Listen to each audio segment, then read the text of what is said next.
Hekaya ya Muhamadi mtepetevu. Yalikuwa zamani za Halifa Amiri al-Mu'minin Haruni Rashidi. Alikaa kitako katika baraza lake na mawaziri wake. Akamwonya kijana akiingia, akamwambia, bibi salamu, Siti Zubedi. Baada ya salamu, amefanyiza taji ya kuvaa, amepungiwa na johari moja. Bosi, mtazamie johari moja iliyokubwa. Akatazama katika makasha yake, akatafuta asipate iliyokubwa kama atakayo. Akamwambia, niletee ile taji niitazame. Akamletea taji imefanywa kwa johari tupu. Akamwambia mawaziri wake waliokaa naye, akawaonyesha na taji, akawaambia, nataka johari itakayofaa juu ya taji. Ikawa kila mtu kutoka kwenda nyumbani kwake kutafuta johari atakayo Khalifa. Kila mtu akatafuta asipate. Walizonazo ndogo hazifai juu ya taji. Akaingia mjini kwa matajiri kutafuta johari iliyokubwa isipatikane. Mtu mmoja akanena akamwambia Khalifa, johari itakayofaa hapa katika nchi ya Bagadi haipatikani. Yalikuwa labda katika nchi ya Basara. Kuna mtu mmoja kijana jina lake Muhamadi mtepetevu, huko itapatikana. Khalifa akamwita waziri wake Mesruri Sayafi, akamwambia, twaa kati usafiri wenende Basara kwa liwali Muhamadi Zibidi, naye ndiye liwali wake Khalifa aliyoko nchi ya Basara. Akapewa kati Masruri Sayafi, akafuatana na jeshi iliyo nyingi. Wakasafiri kwa njia ya bara, wakaenda hata ile Basara. Wakaingia katika nchi ya El-Basara, wakafikiria kwa liwali Muhammad Zabidi. Akatoa hati akampa, akasoma. Alipokwisha soma, akamkaribisha nyumbani, akamfanyizia karamu iliyo kubwa. Wakaingia wakala chakula. Walipokwisha, akamwambia, sina amri mimi ya kukaa kwako. Amri yangu niliyopewa ya kukupa hati, ukiisha soma twenende kwa Muhammad mtepetevu. Na sasa toka twende. Wakatoka wakafuatana, wakaenda kwa Muhammad mtepetevu. Waziri Masruri Sayafi akatoa hati itokayo kwa Harun Rashid. Akapokea kwa mikono miwili, akafungua kwa adabu, akaisoma hati itokayo kwa Halifa. Alipokwisha soma, akamwambia, karibu nyumbani. Akamwambia, sina amri mimi ya kuingia nyumbani kwako. Nimeambiwa nikupe hati, ukiisha soma tufanye safari twenende. Kwani Halifa ameniambia usikae, mpe hati uje zenu mfuatane naye yule. Alipoambiwa vile akanena, sema wataa, lakini tafadhali unywe kikombe cha kahawa. Akamwambia, sikuamriwa mjini kunywa kahawa kwako. Akamwambia, huna budi kunywa kahawa. Akamnasihi, akakubali kwa nguvu. Akaingia ndani ya nyumba, akapanda darini katika sebule yake, akamkaribisha, akaingia ndani, akakaa kitako. Alipokaa kitako, akaletewa mfuko wa dinari 50,100. Akamwambia, tafadhali uingie katika hamami, kwani siku nyingi umetaabika kwa safari, mwendo wa bara, huna budi na kuchoka. Basi tafadhali uingie katika hamami. Basi akaondoka akaingia katika hamami, na maji yake yaliyo katika hamami, marashi mawaridi ndiyo maji yake yaliyomo. Akaingia akaoga. Wakaja na vitwana matowashi, wakaja wakamsugua kwa vitambaa vya hariri. Alipokwisha akatoka, akapewa nguo za kukaukia maji, na kila nguo ni nguo hariri na zari. Akakaukia maji. Alipozivua akaletewa baksha ya nguo nyingine, nguo zaidi ya zile za kukaukia maji. Akavaa, na zile zikakunjwa zikawekwa na ule mfuko aliopewa kwanza. Akaenda zake sebuleni, akakaa kitako. Alipokaa akainua macho, akatazama sebule, pambo lake na matandiko yake yalotandikwa chini. Akaona ajabu kuu. Akawaza moyoni mwake, hata chumba cha Khalifa akikupambwa kama hivi. Akaletewa maji, akanawa yeye Masruri Sayafi na liwali Mohamed Zubidi na waliopo sebuleni wote. Walipokwisha nawa, wakaona vitwana, wakaingia na vyakula. Wakaja wakaandika vyakula. Walipokwisha kula, akawaza vyakula vile ni vyakula ambavyo havimo katika ulimwengu. Akapewa chumba cha kulala, akaingia chumbani mwake alichofanyiziwa kulala. Wakaja vijakazi wamevaa libasi njema njema, kila mmoja na kinanda. Wakaingia wakapiga kinanda, wakaimba ili kumtumbuiza, na wengine kucheza na kutoa mashairi ya kumsifu. Akapata usingizi, akalala usingizi wa mchana. Alipoamka, watu wamekaa tayari mlangoni kumgoja kwenda naye katika hamami. Akaenda katika hamami, akavua nguo, zikakunjwa zikawekwa pamoja na zile za kwanza. Akaingia katika hamami na hali ile ile ya kwanza na ziada.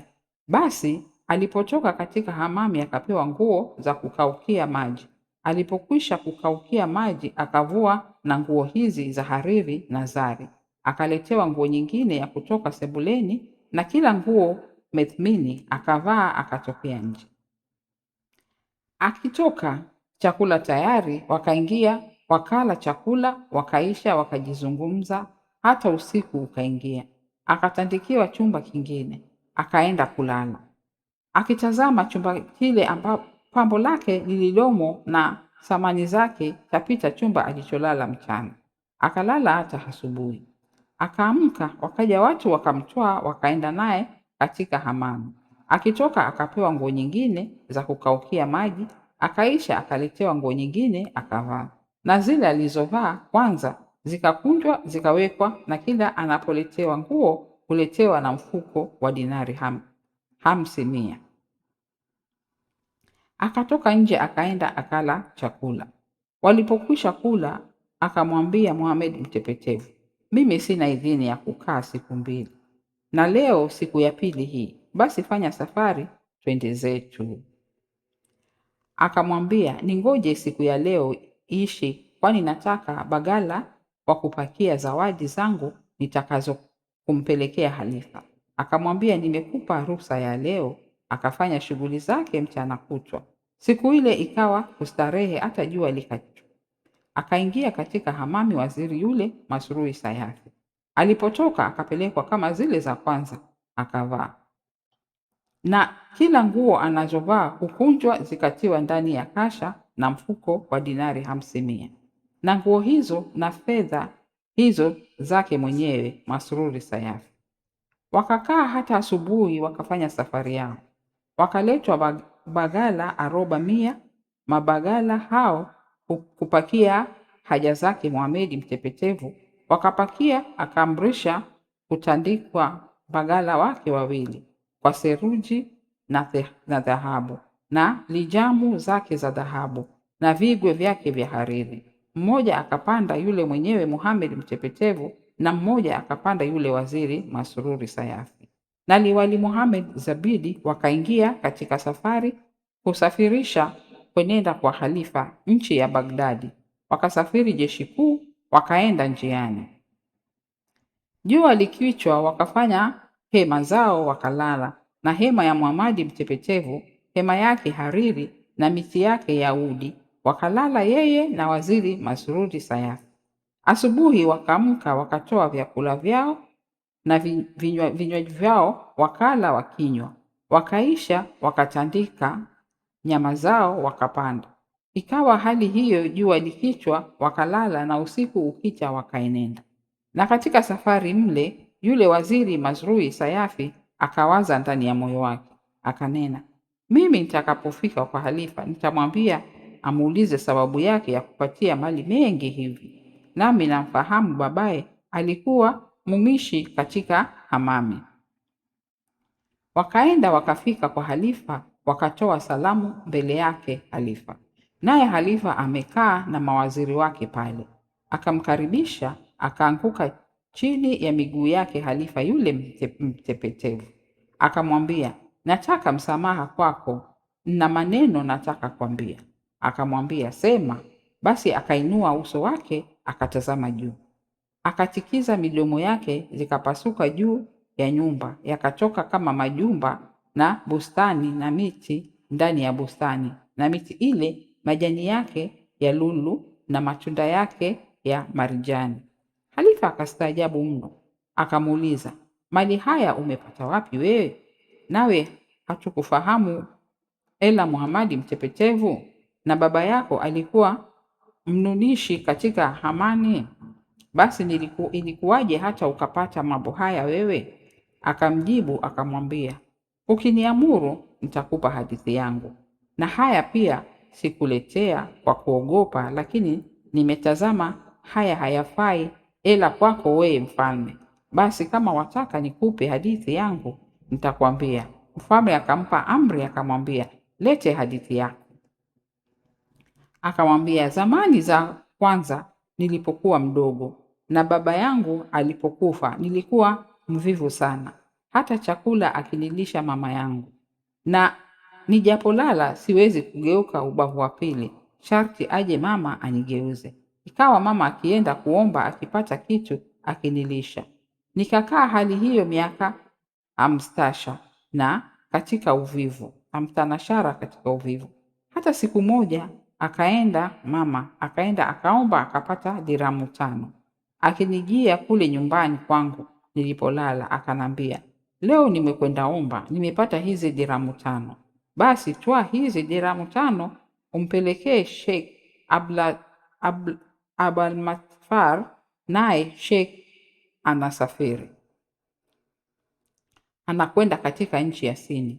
Basi toa dirhamu 5 hizo umpelekee, labuda huko endako atakununulia bidhaa, uje upate faida hapa, kwani Sheikh ni mtu mmoja mtoao apande maskini. Basi ondoka ukampelekee hizi dirhamu 5. Nikamjibu mamangu, kwenda siwezi, wala usiniambie tena maneno haya. Akanambia, kana hutaki kwenda, basi nami nitakutupa. Sikupi chakula wala sikupi maji, wala ukilala juani sikuondoi, nitakuacha kufa njaa yako. Akaniapia na kiapo. Nikaona tena nitakufa mimi. Nikamwambia, kama huna budi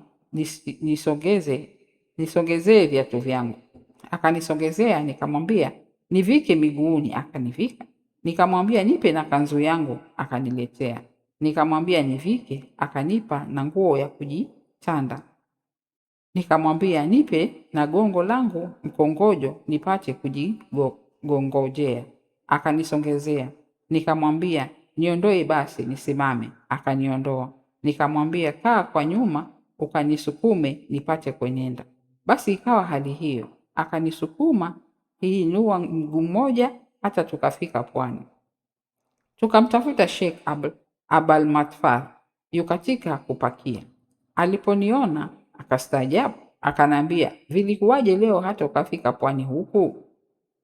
Nikampa dirhamu zangu 5 zile, nikamwambia, amana yangu hii, nichukulie huko uendako, uninunulie bidhaa, ndilo jambo nililokujia pwani. Akazipokea Sheikh Abalmatfar, nami nikajirudia nyumbani kwangu. Ikawa hali yangu ile ile, kulala na kulishwa na kunyeshwa maji. Sheikh akasafiri yule, akaenda zake katika nchi ya Sini. Wakafanya biashara zao hata wakaisha. Wakasafiri wakaenda mwendo wa siku 2. Dirhamu zangu zile akazisahau, asininunulie kitu. Akazikumbuka baada ya siku 2. Akawaambia matajiri wenziwe, kama hatuna budi na kurudi, amana ya Muhamadi mtepetevu nimeisahau. Wakamjibu matajiri wenziwe wakamwambia, utarudi kwa sababu ya dirhamu 5, nasi tumepakia mali mengi ndani ya merikebu. Akawaambia, kama hamtaki kurudi, mkafanyizie kila mtu kitu maalumu. Wakakubali wale matajiri. Basi wakaja safiria, wakaenda hata wakawasili katika kisiwa, na kisiwa kile kimekwisha, kisiwa cha Sunudi ndiyo jina lake. Wakashuka pale ili kwenda kupumzika kwa tabu ya bahari ile. Wakatembea mjini mle. Yule Sheikh niliyempa amana yangu akapita mahali dukani, akaona kima wamefungwa pana na mmoja mdogo wao amenyonyoka manyoya, pia na wale wenziwe kumpiga. Basi Sheikh alipomwona akamwonea huruma, akamtaka kwa mwenyewe, akamnunulia kwa diramu zangu 5. Naye Sheikh nia yake kuniletea kuchezea, kwani amenijua ni mtu sina kazi. Wakasafiri wakaja zao hata kisiwa cha pili. Kisiwa kile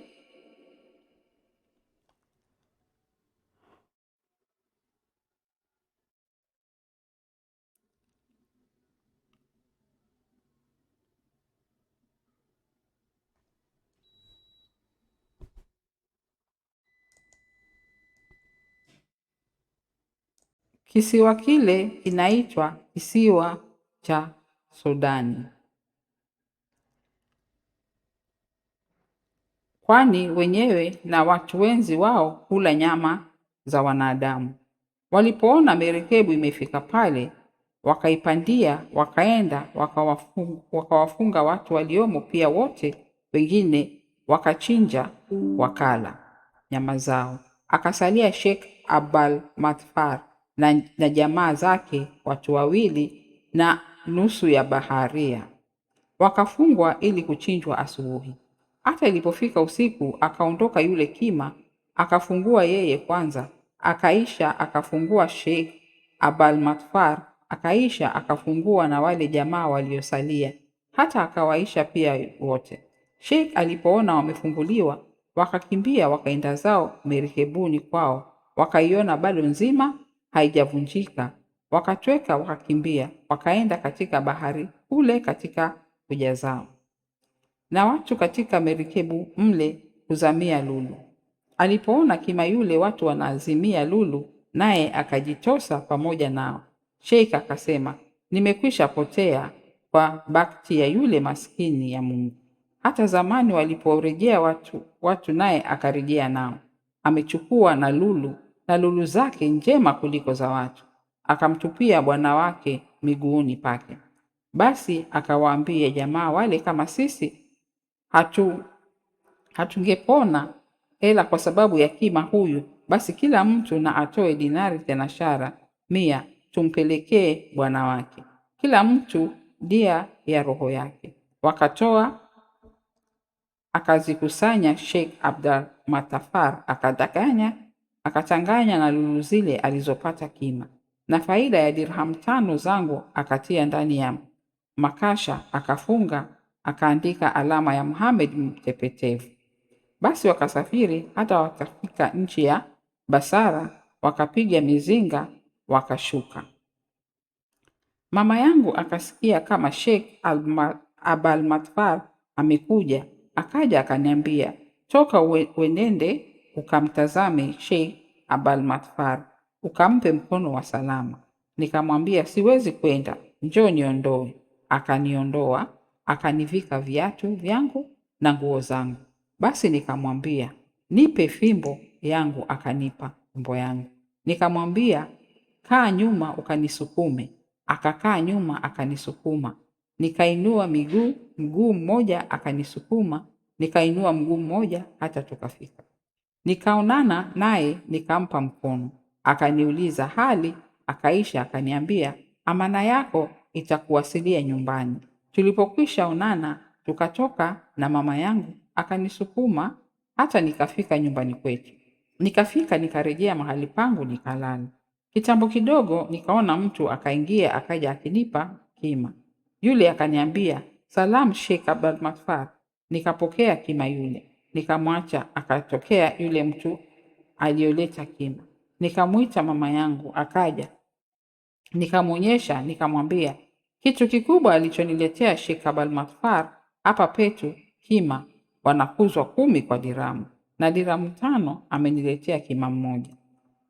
Sijadiriki kwisha kusema maneno haya, na mama yangu nikamsikia mtu akibisha hodi. Nikamwambia karibu. Akaingia na funguo, akanipa funguo zile, naona na mahamali nyuma yake. Wakaingia wanachukua makasha makubwa mno ajabu. Akaniambia hizi funguo za makasha haya. Nikamuuliza makasha haya ya nini kuniletea mimi? Akanambia hii ndiyo amana yako uliompa kwenda kukununulia bidhaa. Nikamwambia hana haja Sheikh Abalmatfar ya kunidhihaki mimi maskini ya Mungu, mimi kijana mbele zake na yeye mtu mzima mbele yangu, hana haja ya kunidhihaki. Ni kitu gani nilichompa hata kuniletea makasha haya? Mimi nalimpa dirhamu 5 na thamani ya dirhamu 5 ni huyu kima aliyoniletea. Basi hana haja ya kunifanya dhihaka mimi maskini ya Mungu. Na yule aliyopeleka amana ile makasha akaniambia, hakudhihaki walai, si mtu wa kufanyiza dhihaka, na yeye mwenyewe atakuja sasa hivi. Tusijaisha kusema maneno yale, mara nasikia hodi. Nikimtazama ni Sheikh Abalmatfar. Nikaondoka mwenyewe nikakaa kitako, nikamkaribisha. Akakaa kitako, akanieleza habari yake toka mwanzo hata mwisho iliwapata tangu kusafiri kwao. Akanambia, na haya makasha ndio faida yako na viliomo ndani, na huyu kima ndio rasilimali yako. Akanitaka radhi sana, akaniambia mimi si mtu wa kukufanyizia dhihaka wewe. Tukaagana, akatoka akaenda zake. Tukafungua kasha, tukatazama, tukaona mali mengi. Mama yangu akaniambia, walikuwa mvivu, hukuona kitu, na sasa Mwenyezi Mungu amekupa heri. Basi ondoka ukatafute nyumba iliyo njema ukae. Basi nikaondoka, nikaenda nikatafuta nyumba, nikanunua nyumba iliyo njema, nikanunua na pambo la nyumba, nikanunua na matumwa na nyumba vijakazi na wazalia na habashani, nikatia katika nyumba yangu, na kila kilichohitajia nyumba nikanunua nikatia. Nikanunua na bidhaa nikafanya duka, na mimi mwenyewe hukaa dukani, na nyani wangu hukaa nami pamoja. Hata asubuhi nyani akaondoka akaenda, harudi ila jioni, na anapokuja huchukua mfuko katika kinywa chake, akaja hata nilipo akaniwekea mbele yangu.